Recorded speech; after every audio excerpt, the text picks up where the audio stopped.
With the blackberry, it's probably best actually when they do the roundup just to spray the leaves on that without getting on the redwood. It's a native blackberry, so it's not as invasive as the Himalayan blackberry that you see here all over the side of the road that'll swallow up your house in no time. But there's enough of them in here that it'd be good just to, take those back. Do you know which ones we're talking about? Okay. These here. This is a little olive tree, but that's, it's not going to do anything, but, Marguerite loves olives. Yeah. Yeah, right.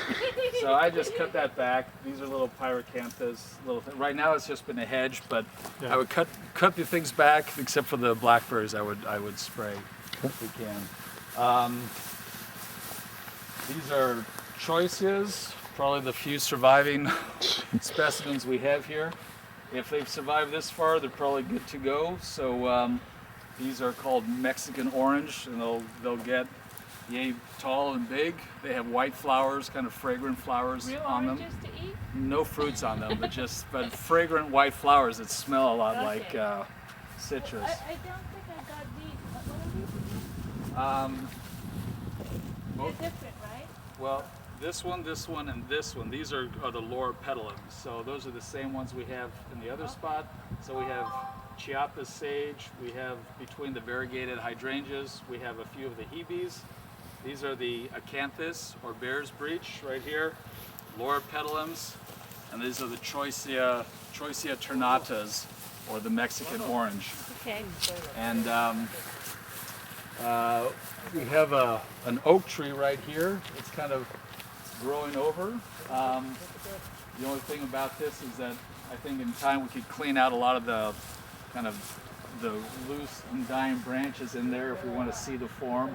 Eventually that'll grow up and could be a nice thing to have, but we could get rid of a lot of the little clutter down here. So Francisco, we need to clear away some of this oak stuff here too. He went on and said, okay. Just see there's just a lot of dead branches. I think we just accentuate the trunk so you can see the trunk, and we'll let that grow in. This choice will fill in down below. We have, again, the variegated hebe here as well. And this is the vinca growing. So what? Vinca, Okay, that's the ground cover.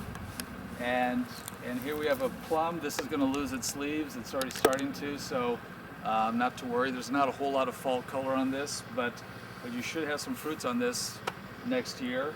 You have to watch out for the bunnies because along with eating other plants, they like to chew on the bark of fruit trees and they could kill the tree that way. So just keep an eye out for any damage on that. And Francisco, you got a rifle in your truck? Take out some rabbits? This is the same Calandrinia, which I think we let grow to in front of these boulders here. Once they kind of reach their mature size, and which I would say is kind of from that lamp around here to this side here, and then we just keep them cut back here. Again, not as a straight cut, but just in a very natural manner of pruning. And then you'll have a lot of nice color here for a long time to come.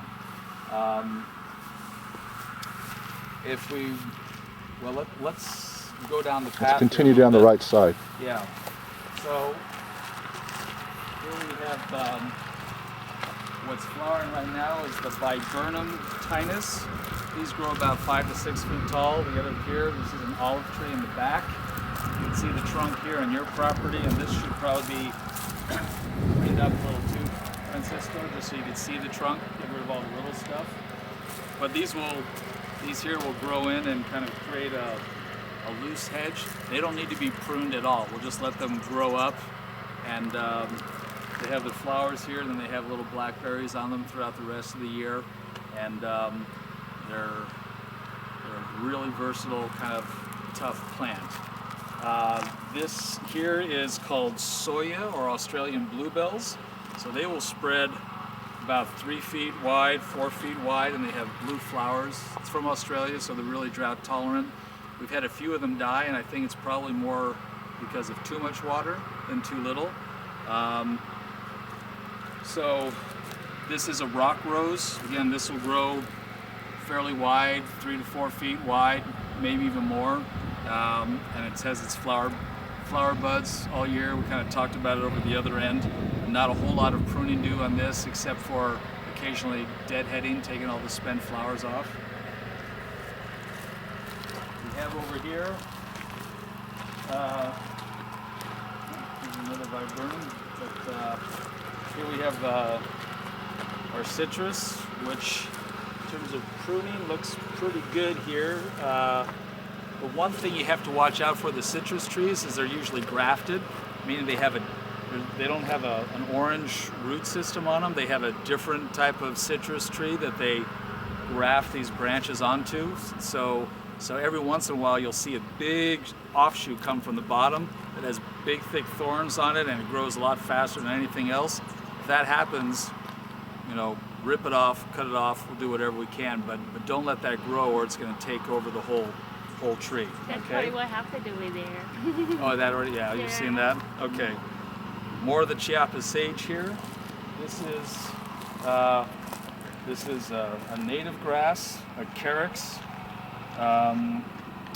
Nothing much you need to do on these either. These will grow 2 to 3 feet wide, and you don't need to prune them back at all. They're evergreen. And that's really it. No pruning on those. It'll just kind of fill in here, but the idea is keep it looking natural. Don't want to prune those back. We have back here more of the same with the viburnum. These are the new ones. These are the older ones. They look so different, though. Yeah, these look. I think it's a different order. I mean, it's the same plant. You see the same little blackberries here, the same little blackberries. It may have, these leaves are a little bit larger. It may not be, this is a spring bouquet cultivar. This may not be the same cultivar, but even if it's not, that doesn't bother me. A little variety I think is okay. Yeah, this is interesting. Well, not much here. I would just say it looks like it's been sprayed, which is probably a good thing. So I just say cut the dead branches off and just leave the trunk. You don't need to do anything else with it. Just let it decompose in the ground. I would say for some of these other, this is a toyon. Birds love these berries. It's a native tree. I think we can just clip away some of these lower branches and let it grow up there. But other than that, there's not a whole lot more you have to do. This is a native hope, which will get nice and large, but I think we'll just let that continue to grow up there. This toyon is kind of nice. It's a little wilder and looser, so other than just lifting up some of the bottom branches there, pruning those away, there's not a whole lot you have to do. I think it looks nice just kind of hanging over here. So here we have, between all the oxalis, we have rock roses again. This is rock rose, rock rose, rock rose. This here is a sweet pea bush, the polygala, and you could tell, I feel like we keep saying, most of these don't need any pruning. They're kind of blooming throughout the year, really kind of maintenance free. Francisco, I did this all for you to make your life easier. Thank you very much. So these will get about yay tall here, growing up like that. They like full sun, but they'll take some shade. You can see that probably the more shade they get, the lankier they can get. So if it needs to be pruned back, you could just maybe take one here and one there, prune them back, and that'll cause it to get bushy again. But that's better than cutting the whole thing as a flat top. We don't want to do that. On now. These are lavenders here.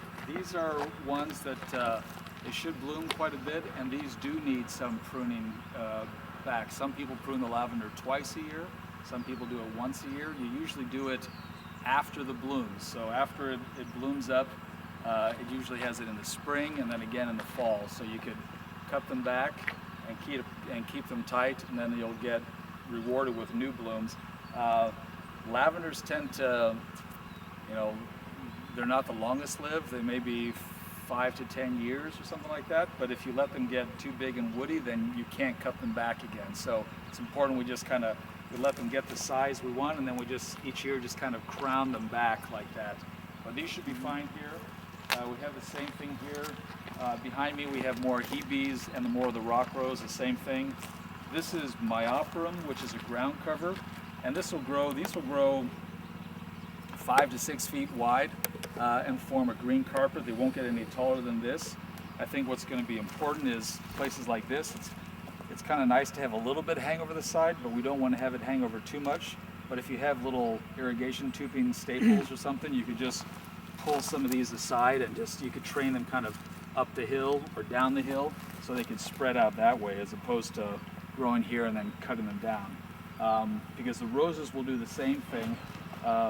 These are ground cover roses and they can grow quite long. If they don't, they do need some pruning because they tend to, sometimes they'll get some that'll grow straight up and you either just bend them over and staple them kind of into the ground with a prong, or you just cut them right off. But the roses should only require pruning once a year, okay? And they'll continue blooming quite a bit out of the year.